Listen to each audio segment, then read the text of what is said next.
Tonight, a major union voices its disappointment with Nearstar's decision to delay loan repayments. And Adani sets its eyes on Whyalla for a major solar farm facility. This is Southern Cross News with Fraser Goldsworthy. Good evening. A union representing workers at the Pirie smelter is urging Nearstar to reconsider its delay in a $37 million loan repayment. The Australian Workers Union says it's jeopardising the relationship with taxpayers and community members. The AWU's mission is to fight for its workers, and this issue is no different. It follows Nearstar's decision to defer the first 3 loan repayments to the government due to cost overruns and construction delays. Nearstar had given every intention of paying back the first $37 million up until a few weeks ago. The union says the company needs to honour its promise and pay up sooner rather than later.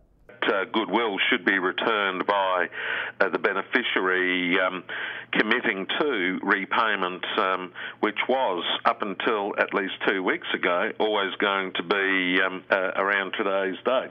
The union claims the multi-million-dollar transformation wouldn't have been possible without community support. And clearly that would not have been possible without the support of the then state government and obviously the local community and the broader taxpayer community. And with that support now put on the back burner for the time being, the union says this outcome is simply unacceptable. For the company to continuously indicate that it is a very much a pertinent member of the Pirie community. It is disappointing to see now that they've elected to defer their first payment. It says the ball now lies in Nearstar's court to address the decision it's made, which the union claims will leave taxpayers waiting for payment until late November. Taxpayers of this state have to wait a bit longer for the first payment. Rachel Nell, Southern Cross News. 4 Port Lincoln locals have been caught drug driving, testing positive to a range of various substances.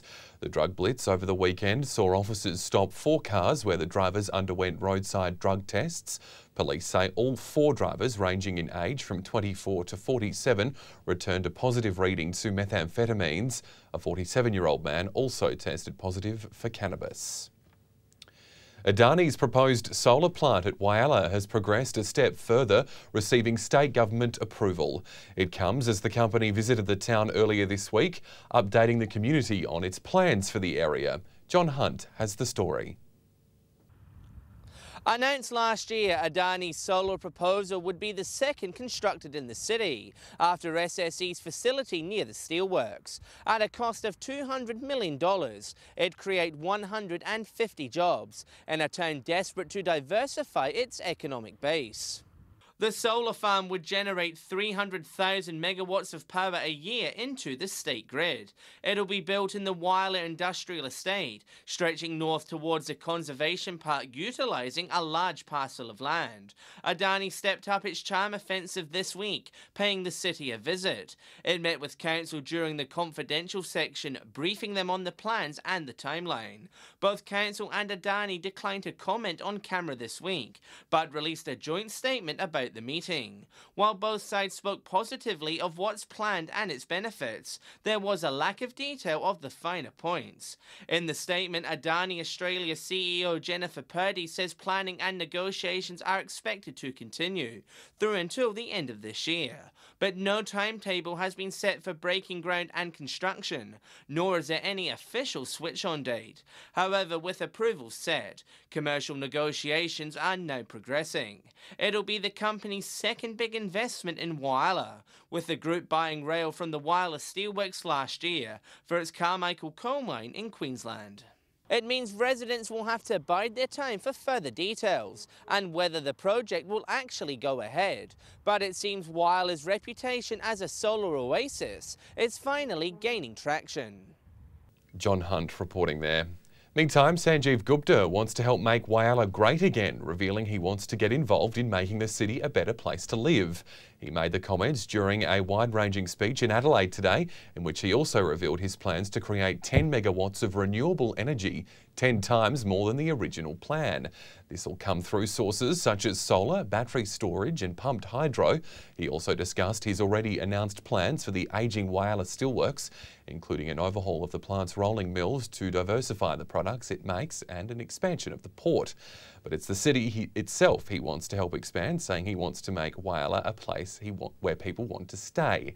Mr Gupta's GFG Alliance took ownership of the steelworks in September last year. A Port Lincoln tourism operator has returned from an overseas mission to discover more about an international oil giant's plans to drill in the Great Australian Bight. It comes amid a growing community campaign to put a stop to the process in the region. On a mission to have local voices heard, Matt Whyalla travelled to the Norwegian capital this month with Greenpeace Norway to be an Australian face in front of some of Statoil's investors. His message, drilling in the Bight isn't safe. We went over there with fairly grand ideas that I would be able to make a difference and I'd be able to passionately get people to see what I wanted them to hear. But mostly I came back with a really, sense of forewarning that this is going to happen whether we like it or not. It's a long-term fight to try and stop it. It's not just one company.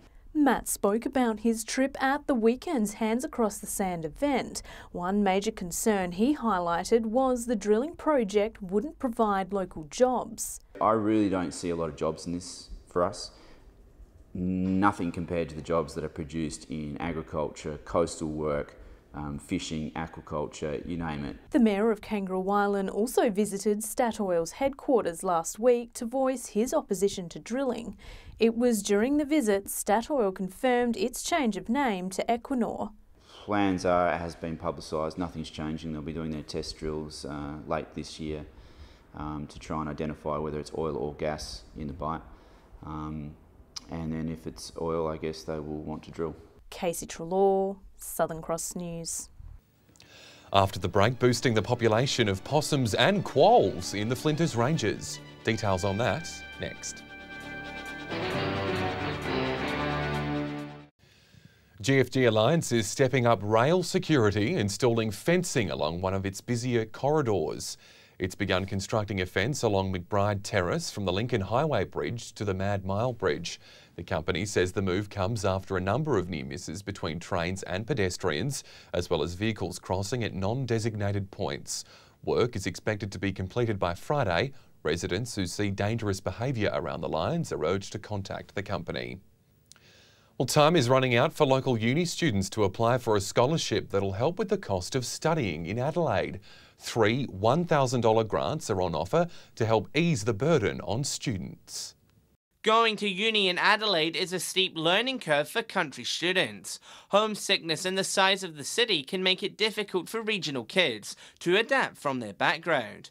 But it can be the cost of studying that hurts the most, even preventing some from making the move. We know that a lot of students consider going to uni and perhaps don't do so because of the cost. The EP Community Foundation wants to make that transition a little easier. It's offering scholarships worth $1,000 to help support their path. It can go towards anything that makes life and studies in metropolitan Adelaide an enjoyable experience. Need a new computer, or they might want to put their funding to textbooks, or even just to help them establish themselves. It's made a big difference to previous recipients. Some of those students just felt so appreciated, I think, getting that funding to help them. And it's hoped the skills learnt in Adelaide will eventually be brought back into regional areas to relieve skills shortages. Because they have a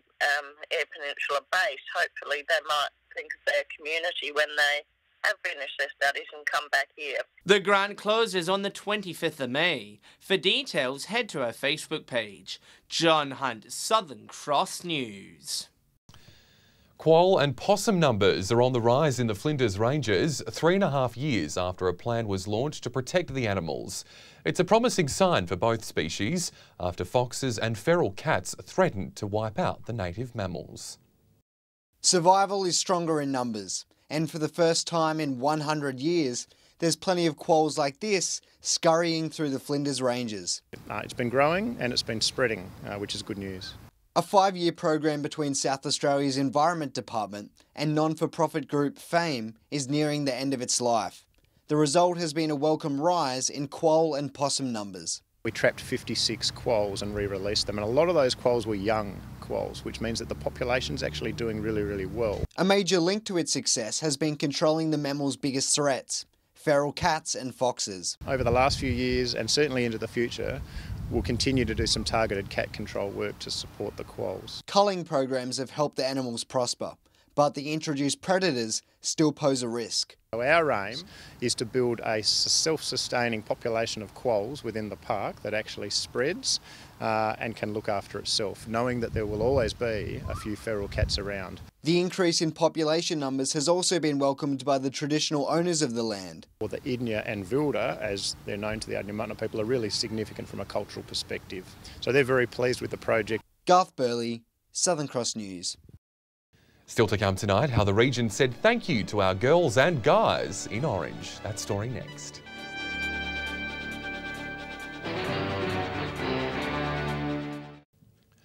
SES crews from around the nation are being thanked for their service to the community this National Volunteers Week, where Orange Wednesday encourages people to don the colour in support of those who tirelessly give their time to help those in need.